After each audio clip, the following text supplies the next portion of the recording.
Ooh, ooh, cuckoo. Time to go on ahead and make the entire community angry at me, as well as just utterly ruin my own, I don't know what the word is, stats, I guess, for video. Hey, cool, it's been more than 10 seconds, because I'm a fucking idiot. So either way, boys, we're going into some shit before buffs actually happen. So we're going to be using old, outdated shit, because I am fucking smart. So hey, Conqueror Lilias, Death Dealer Ray, and then an Abyssal Yufine. So, the thing in which I decide to go with this is anytime I happen to see two users who do the extra turn shenanigans, I'll always have Moon Bunny with me, and then I will also have Dragon King Sharun with me. Now, because I have these two units here with me, it's a matter of I can't get slept, and I can't get, like, any of the other bullshit that's going to go on to my damage dealers that's really going to happen. Because, like, the worst thing that could happen is, let's say nothing fell asleep, and then straight up we don't have Cascade. That's quite literally it, because we're still fast enough to get our turn with Spirit Eye Celine. We happen to get it, bam. Whenever we have Spirit Possession that's on Spirit Eye Celine, this Abyssal Yufine is no longer a threat. Because any and all attacks, even before the S3 really goes in, hey, it's going to hit everybody, that's going to hit Spirit Eye Celine, she's going to counter, she's going to do big damage. Now, because we happen to go into the Abyssal Yufine, she had Death Break, things like that, she's just fucking done. And then also, we'll use any and all chances where we don't have to go into Abyssal Yufine, we'll go into Death Dealer Ray, bam, all you have left is Conqueror Lilias. So, quite literally, the worst thing that could possibly happen is maybe Dragon King Sharun would die. And that's a big maybe on that.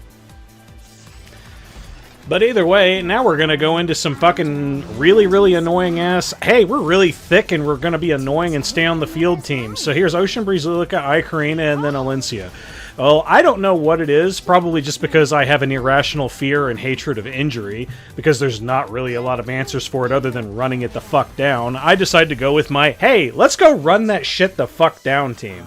My team being Jenua, Sea Phantom Politis or Molly, and Sinful Angelica. Sinful Angelica goes, hey, I have attack buff now. Now I can just kind of straight up either do S3 or I can do S1 into the Alencia, and I will more than likely fucking kill it. So in this particular situation, it was a matter of, well, I don't really see any reason to just throw away the S3 into it, so I'll use an S1, guarantee my attack buff anyway, which I straight up get from Sinful Angelica anyway, and Shazams, you're just doing really, really crazy big-ass damage. I got rid of my two green units that were already a problem, and the worst thing that could possibly happen is we miss every single attack going into the ae-KARINA, and the KARINA was actually able to, say, counter into all of my units. And really... still not the worst of things that could really have happened. Probably right there, oh, Sea Phantom Politis would have probably died from shenanigans. But either way, we were successful in running it down. So, now we're going to do some methodical, hey, we has big brain shenanigans. So, hey, we're going into a Zeo team. This is a Zeo Cleave with Requiem, Roana, and a Jacko. Now, the thing that some of you may or may not know, you can manipulate who Zeo is going to be going into based on the CR of your units. Now, in this particular example, my Ed has the highest speed, so thus, he's going to have the highest CR. The attack immediately goes into him. Hey, Shazam! We get Rise. Rise goes into the whole team and affects them accordingly. Now, unfortunately for them, their Requiem Roana had no fucking F-Res, so I was able to just straight up land any and all random debuffs on the Requiem Roana. Happened to get Silence. Really, really good there. And we're pretty much in the clear. Now, the other thing that I completely wasn't even remotely fucking paying attention to was like, hey guys, do you guys even remember what the fuck Yulha does? Yulha is a character that has fucking reflect damage. So it's like, oh wait, where did Jacko go? Oh right, Jacko fucking killed herself, just like Zeo did right there, and I straight up didn't even fucking realize it. Because I'm fucking smart. But it's either way. Now we're going into the dreaded Molly Jenua team. So this one in particular is Molly, Ambitious Tywin, and Jenua. Now this is before Celine buffs, by the way. And when we do have Celine buffs, I have a pretty damn good feeling this comp's going to be free. But for right now, we're utilizing the fact that Celine's going to go into whoever has the highest attack. This is going to put Jenua at 1 HP. Just no fucking shot. And then it's also going to proc our Politis right here, who's going to attack with the AoE. This reduces buff effects by 1, and I also happen to have a Fairy Tale for a Nightmare on her. That is a guaranteed kill on Jenua. unless like 15% happens to proc. And the other big thing is what you just saw right there was Thunderclap from Celine. Now, let's just say buffs have happened. If buffs did already happen, then we have 10 free souls, and Thunderclap is going to be a guaranteed soul burn that's going to go onto a unit. Thunderclap with soul burn does a metric fucking shitload of damage. It is strong as fuck. And the fact that you're going to just straight up have it in the wings and you won't need things like Book to go into this, yeah, it's going to be great.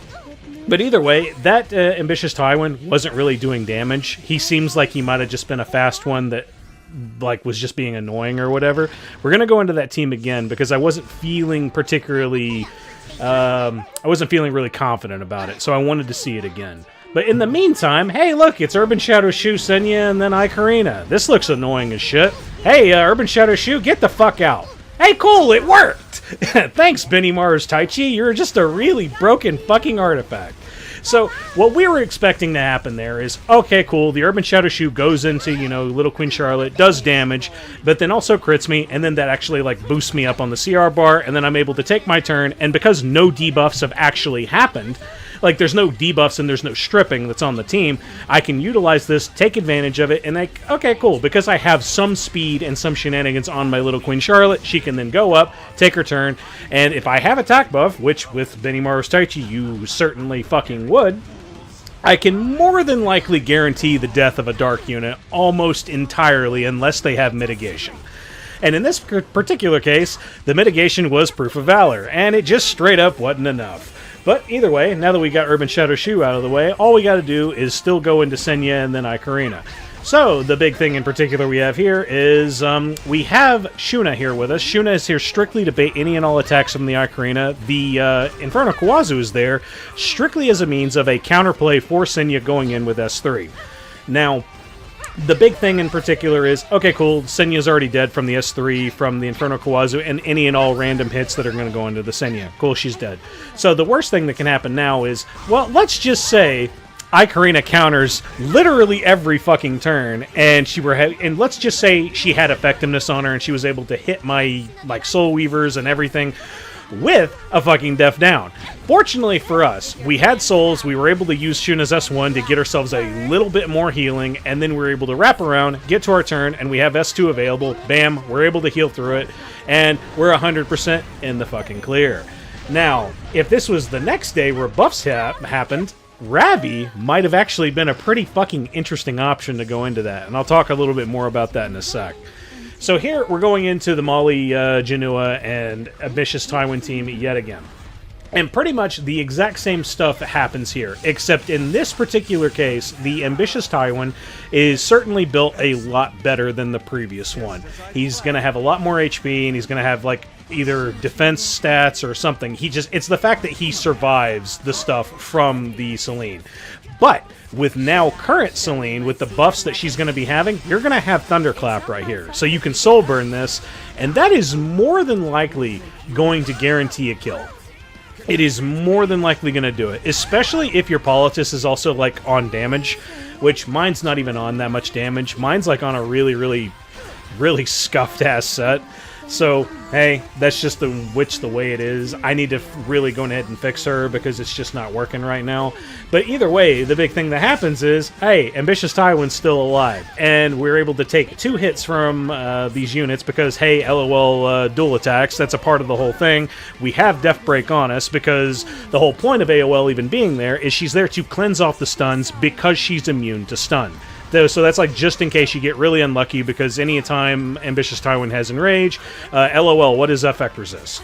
So the big thing is we have this whole team really kind of wired out. It's going to work out. It's just a matter of we didn't know if we were going to be able to kill the Ambitious Tywin then and there, right, you know, to make it work. But ultimately, with the new Celine that you're going to be getting, it should be guaranteed. If I see this team again, I'll try it and we'll see how free it is. And with that, ladies and gentlemen, that is the Guild War. Hoorah! And so, yeah, it was a pretty quick Guild War. It was whatever. This was the day before the actual balance patches hit, and I haven't had a chance to really try everybody out a whole lot yet, but I have tried out a few of them. So I initially thought, that Celine was going to be, like, the real fucking problem in the game. Like, oh god, these buffs to Celine are fucking crazy. Guess what? They're still fucking good. But you know who I think is the actual problem is going to be? And I don't think it's Blood Moon Haste either. Blood Moon Haste is in, like, a weird predicament. I think Blood Moon Haste is in an area of, it depends on how good your gear is, and that's how you can, like, really make him work. It depends on, like, how good your gear is and how, like, how tanky the rest of your team can be and how well you can support him and if you can cleanse him, you know, shit like that. But I think Red Ravi might actually be a fucking problem. Like, I think she might be a huge problem. Because any and all support that you can really throw in with Red Ravi now, she just gained a shitload of extra stats. Just tons of extra stats. She doesn't even need crit anymore. And her attack is influenced by what her HP is at the start of a match, which means you can injure her, she's still gonna fucking do damage. And ultimately, like, the math kind of checks out to, like, she gains, like, 80 attack per, like, 1,000 HP or something like that. So, like, what? My current Red Ravi is at, like, something 2,000 HP and, like, 1,600 defense, and then also, like, you know, 2,400 attack. And so, bam, I'm somewhere very close to, like, 4K attack and just, like, every other, like, regular stat going into crit damage. Yeah, this unit might be a fucking problem, especially if you just have her with some good supports and if you just like protect the president play with her. She might be nuts. We'll see what's going to happen if I can find a spot to use her in. But either way, boys, thanks for watching the video. If you liked it, go on ahead and hit like. If you want to see more of my garbage, hit subscribe. I've got plenty of garbage to give.